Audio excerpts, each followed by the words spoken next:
ಇಂದು ಮಹಾಶಿವರಾತ್ರಿ ಅಂದರೆ ಶಿವನಿಗೆ ಸಮರ್ಪಿತವಾದ ಹಿಂದೂ ಹಬ್ಬವಾಗಿದೆ. ಶಿವನ ಮಹಾರಾತ್ರಿ ಎಂದು ಕೂಡ ಆಚರಿಸಲಾಗ್ತಾ ಇದೆ. ಇದು ಆಧ್ಯಾತ್ಮಿಕ ಜಾಗೃತಿ, ಆಂತರಿಕ ನಿಶ್ಚಲತೆ ಮತ್ತು ನಕಾರಾತ್ಮಕತೆಯನ್ನು ಹಾಕುವಿಕೆಯನ್ನು ಸಂಕೇತಿಸುತ್ತದೆ. ಮಹಾಶಿವರಾತ್ರಿಯು ಶಿವ ಮತ್ತು ಪಾರ್ವತಿಯ ವಿವಾಹ, ಶಿವನ ತಾಂಡವ ನೃತ್ಯ ಅಥವಾ ಲಿಂಗೋದ್ಭವದ ದ್ಯೋತಕವಾಗಿದೆ. ಪ್ರಮುಖ ಪುರಾಣದ ಪ್ರಕಾರ ಸಮುದ್ರ ಮಂಥನದ ಸಮಯದಲ್ಲಿ ಜಗತ್ತನ್ನು ರಕ್ಷಿಸಲು ಶಿವನು ಹಲಾಹಲ ವಿಷಯವನ್ನು ಸೇವಿಸಿ ಅದನ್ನು ಕಂಠದಲ್ಲಿ ಹಿಡಿದು ನೀಲಕಂಠನಾದ ದಿನವನ್ನು ಭಕ್ತರ ಉಪವಾಸ ಮತ್ತು ಜಾಗರಣೆಯ ಮೂಲಕ ಆಚರಿಸುವ ವಿಶೇಷ ಹಬ್ಬ ಇದಾಗಿದೆ. ಇದು ಹಿಂದೂಗಳ ಪ್ರಮುಖ ಹಬ್ಬಗಳಲ್ಲಿ ಒಂದು. ಈ ಹಬ್ಬವನ್ನು ಮಾಘ ಮಾಸದ ಬಹುಳ ಚತುರ್ದಶಿ ಎಂದು ಆಚರಿಸಲಾಗುತ್ತದೆ. ಸಾಮಾನ್ಯವಾಗಿ ಫೆಬ್ರವರಿ ಮತ್ತು ಮಾರ್ಚ್ ತಿಂಗಳಲ್ಲಿ ಈ ಹಬ್ಬ ಬರ್ತಾ ಇದೆ. ಶಿವರಾತ್ರಿ ದಿನದಂದು ಕೈಲಾಸವಾಸ ಪರಶಿವನನ್ನು ಕೋಟಿ ಜನ ಭಜಿಸಿ ಪೂಜಿಸುತ್ತಾರೆ.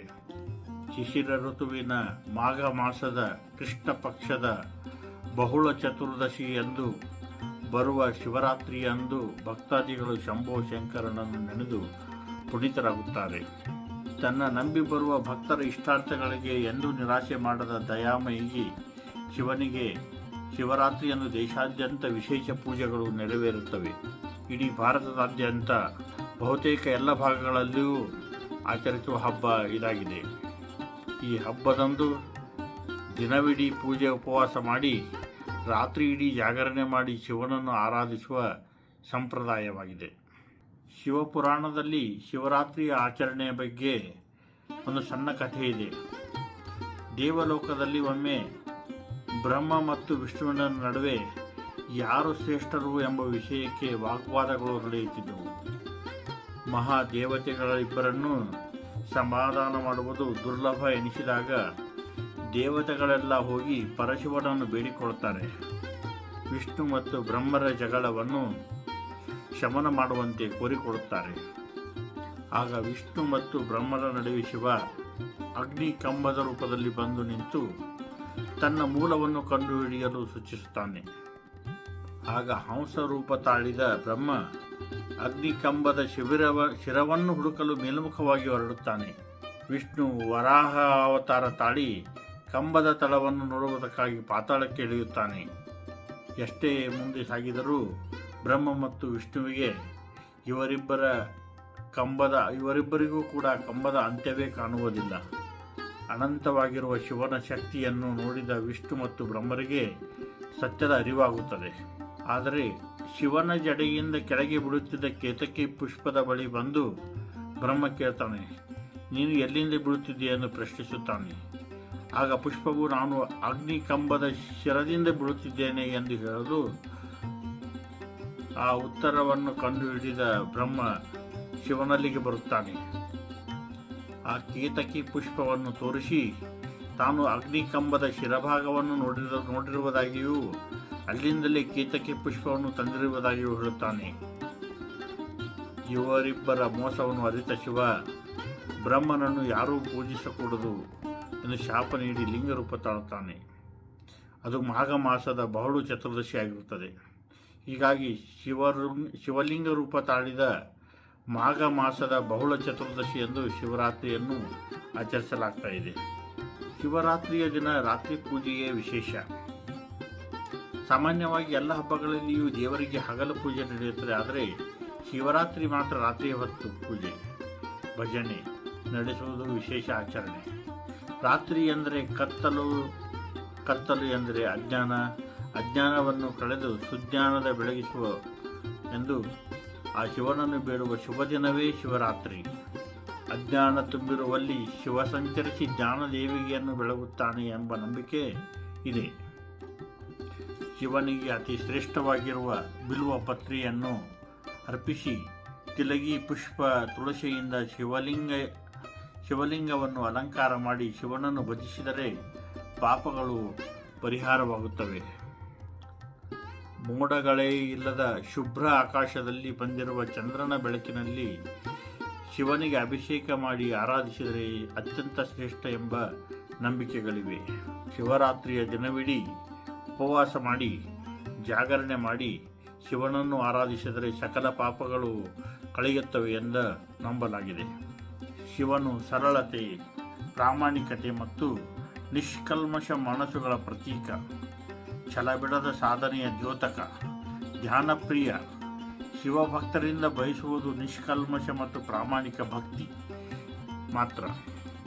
ತೋರಿಕೆಯ ಮತ್ತು ಆಡಂಬರದ ಪೂಜೆಯನ್ನು ಬಯಸದ ಮಹಾದೇವನನ್ನು ಇಂದ್ರಿಯ ನಿಗ್ರಹ, ಧ್ಯಾನ, ಸಂಯಮ ಮತ್ತು ವಿಶ್ವಾಸಭರಿತವಾಗಿ ಶಿವರಾತ್ರಿಯನ್ನು ಧ್ಯಾನಿಸಿದರೆ ಆತ ಪ್ರಸನ್ನಗೊಳ್ಳುತ್ತಾನೆ. ಎಲ್ಲ ಆಡಂಬರಗಳಿಂದ ಮುಕ್ತರಾಗಿ ಸರಳ ಮನಸ್ಸಿನಿಂದ ಪರಶಿವನನ್ನು ನೆನೆದು ಭಕ್ತಿಯಿಂದ ಶಿವರಾತ್ರಿಯನ್ನು ಆಚರಿಸೋಣ.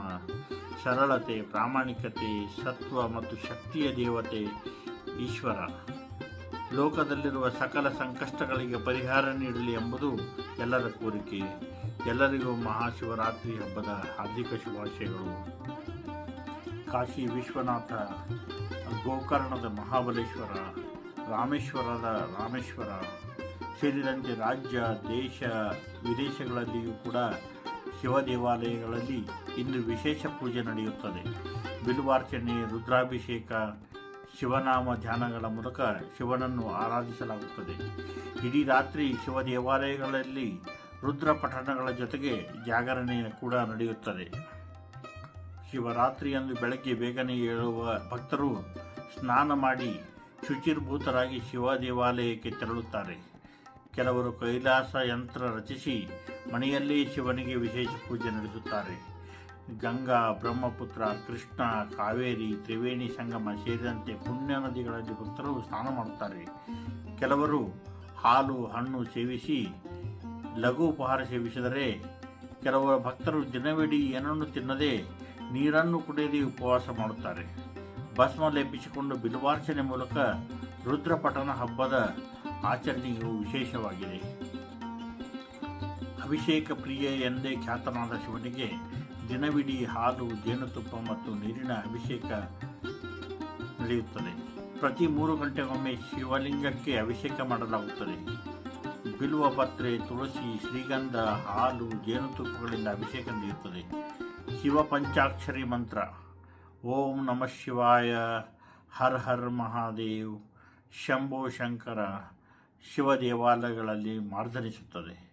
4 ಆಯಾಮಗಳ ರುದ್ರಪಠಣ ಶಿವರಾತ್ರಿ ಪೂಜೆಯ ವಿಶೇಷ. ಶಿವಪುರಾಣದ ಪ್ರಕಾರ ರುದ್ರ ಹಾಗೂ ಚೆಮ್ಮೆಗಳು ಪಠಣ ಶಿವನಿಗೆ ಅಚ್ಚುಮೆಚ್ಚು ಆಗಿರುತ್ತದೆ. ದೇವಾಲಯಗಳಲ್ಲಿ ಸಂಜೆ 6 ಗಂಟೆಯಿಂದ ಮೊದಲುಗೊಂಡು ಮುಂಜಾನೆ 6 ಗಂಟೆಯವರೆಗೆ ರುದ್ರಪಠಣದ ಮೂಲಕ ಶಿವಸ್ತುತಿ ಜಾಗರಣೆ ನಡೆಯುತ್ತದೆ. ಪ್ರತಿ 3 ಗಂಟೆಗೊಮ್ಮೆ ಮಂಗಳಾರತಿ ನಡೆಯುತ್ತದೆ. ಬೆಳಿಗ್ಗೆ 6 ಗಂಟೆಗೆ ಮಹಾಮಂಗಳಾರತಿ ಆಚರಣೆ ಮೂಲಕ ಜಾಗರಣೆ ಮುಕ್ತಾಯವಾಗುತ್ತದೆ. ಮೊದಲನೇ ಆಯಾಮದಲ್ಲಿ ಹಾಲು, 2ನೇ ಆಯಾಮದಲ್ಲಿ ಮೊಸರು, 3ನೇ ಆಯಾಮದಲ್ಲಿ ತುಪ್ಪ ಹಾಗೂ 4ನೇ ಆಯಾಮದಲ್ಲಿ ಜೇನುತುಪ್ಪಗಳಿಂದ ಶಿವನಿಗೆ ಅಭಿಷೇಕ ಮಾಡುವ ಪದ್ಧತಿಯು ಕೆಲವೆಡೆ ಇದೆ. ಭಾರತದ ಪ್ರಮುಖ ಜ್ಯೋತಿರ್ಲಿಂಗ ಶಿವ ದೇವಾಲಯಗಳಾದ ವಾರಣಾಸಿ ಮತ್ತು ಸೋಮನಾಥ ದೇವಾಲಯಗಳಲ್ಲಿ ಶಿವರಾತ್ರಿಯ ದಿನದಂದು ವಿಶೇಷವಾಗಿ ಪೂಜೆಯನ್ನು ನೆರವೇರಿಸಲಾಗುತ್ತದೆ. ಕರ್ನಾಟಕದಲ್ಲಿಯೂ ಕೂಡ ಮಹಾಶಿವರಾತ್ರಿಯಂದು ಅತ್ಯಂತ ವೈಭವದಿಂದ ಆಚರಿಸಲಾಗ್ತಾ ಇದೆ. ಧರ್ಮಸ್ಥಳ, ಮುರುಡೇಶ್ವರ, ಗೋಕರ್ಣ, ನಂಜನಗೂಡು, ಮಲೆ ಮಹದೇಶ್ವರ ಬೆಟ್ಟಗಳು, ಕಾಡು ಮಲ್ಲೇಶ್ವರ, ಕೋಟಿಲಿಂಗೇಶ್ವರ, ಮೈಲಾರಲಿಂಗೇಶ್ವರ ಮುಂತಾದ ಜನಪ್ರಿಯ ತಾಣಗಳಲ್ಲಿ ರಾಜ್ಯ ಮತ್ತು ಇತರ ನೆರೆಯ ರಾಜ್ಯಗಳಿಂದ ಭಕ್ತರು ತುಂಬಿ ತುಳುಕುತ್ತಿರುತ್ತಾರೆ. ಇಶಾ ಫೌಂಡೇಶನ್ ಉತ್ಸವಗಳು ಚಿಕ್ಕಬಳ್ಳಾಪುರದ ಆದಿಯೋಗಿ ಶಿವ ದೇವಾಲಯಗಳಲ್ಲಿ ಇವತ್ತು ಶಿವಪೂಜೆ ನಡೀತಾ ಇರ್ತದೆ. ಭಾರತದಾದ್ಯಂತ ಮಹಾಶಿವರಾತ್ರಿಯನ್ನು ಆಚರಿಸುವುದು ನೀವೆಲ್ಲ ನೋಡ್ತಾ ಇರ್ತೇವೆ. ಅದೇ ರೀತಿ ಭಾರತದ ಪಕ್ಕದ ದೇಶಗಳಾದ ನೇಪಾಳ ಇಲ್ಲಿಯೂ ಕೂಡ ಮಹಾಶಿವರಾತ್ರಿಯನ್ನು ವಿಶೇಷವಾಗಿ ಪಶುಪತಿನಾಥ ದೇವಾಲಯದಲ್ಲಿ ವ್ಯಾಪಕವಾಗಿ ಆಚರಿಸಲಾಗ್ತಾ ಇದೆ. ಈ ದಿನದಂದು ರಾಷ್ಟ್ರೀಯ ರಜಾ ದಿನಗಳನ್ನಾಗಿ ಕೂಡ ನೇಪಾಳದಲ್ಲಿ ಘೋಷಣೆ ಆಗಿರುತ್ತದೆ. ಪಕ್ಕದ ದೇಶ ಪಾಕಿಸ್ತಾನದಲ್ಲಿಯೂ ಕೂಡ ವಿಶೇಷವಾಗಿ ಮಹಾಶಿವರಾತ್ರಿಯನ್ನು ಆಚರಿಸಲಾಗ್ತಾ ಇದೆ. ಕರಾಚಿಯಲ್ಲಿರುವ ಶ್ರೀ ರತ್ನೇಶ್ವರ ಮಹಾದೇವ ದೇವಾಲಯ, ಇಲ್ಲಿ ನಡೆಯುವ ಶಿವರಾತ್ರಿ ಉತ್ಸವದಲ್ಲಿ 25,000ಕ್ಕಿಂತಲೂ ಹೆಚ್ಚಿನ ಜನ ಭಾಗವಹಿಸುತ್ತಾರೆ. ಶಿವರಾತ್ರಿಯ ರಾತ್ರಿ ಕರಾಚಿಯಲ್ಲಿರುವ ಹಿಂದೂಗಳು ಉಪವಾಸ ಮಾಡಿ ದೇವಾಲಯಕ್ಕೆ ಭೇಟಿ ನೀಡುತ್ತಾರೆ. ನಂತರ ಚನೇಸರ್ ಗೋತನ್ ಭಕ್ತರು ಶಿವನ ವಿಗ್ರಹವನ್ನು ಸ್ನಾನ ಮಾಡಲು ಪವಿತ್ರ ಗಂಗಾ ನದಿಯಿಂದ ನೀರನ್ನು ಹೊತ್ತುಕೊಂಡು ದೇವಾಲಯಕ್ಕೆ ಬರುತ್ತಾರೆ. ಬೆಳಗ್ಗೆ 5 ಗಂಟೆಯವರೆಗೆ ಪೂಜೆ ಮಾಡಲಾಗುತ್ತದೆ.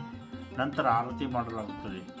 ನಂತರ ಭಕ್ತರು ಹೂಗಳು, ಧೂಪ ದ್ರವ್ಯ, ಅಕ್ಕಿ, ತೆಂಗಿನಕಾಯಿ ಮತ್ತು ದೀಪಗಳನ್ನು ಹೊಂದಿರುವ ಪೂಜಾ ತಾಲಿಯನ್ನು ಸಮುದ್ರಕ್ಕೆ ಒಯ್ಯುವ ಮಹಿಳೆಯರೊಂದಿಗೆ ಬರಿಗಾಲಿನಲ್ಲಿ ನಡೆಯುತ್ತಾರೆ ಮತ್ತು ನಂತರ ಅವರು ತಮ್ಮ ಉಪವಾಸವನ್ನು ಮುರಿಯಲು ಮುಕ್ತರಾಗುತ್ತಾರೆ. ನಂತರ ಅವರು ಉಪಹಾರ ಸೇವಿಸುತ್ತಾರೆ. ಇದನ್ನು ದೇವಾಲಯ ಅಡುಗೆ ಮನೆಯಲ್ಲಿ ತಯಾರಿಸಲಾಗ್ತಾ ಇದೆ.